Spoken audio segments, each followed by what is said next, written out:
Savant makes it easy to create a parts list, or BOM, Bill of Materials. Navigate to the desired part number to add the BOM to. Click on Create BOM button. Press the Locked button to unlock the BOM for editing. Add the part number to add, the quantity, and optionally the find number, the bubble number on the assembly drawing.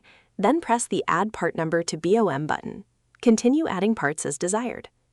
If a part on the BOM is a subassembly, it will show a BOM button in that part's row. If a part has a raw material assigned to it, it will show a raw material button in that part number's row. The total BOM cost will automatically be calculated. BOMs are assigned per the current revision of the part, so newer revisions of the part can have the BOM from a previous revision copied over to it or modified. Savant makes it easy to create and navigate BOMs.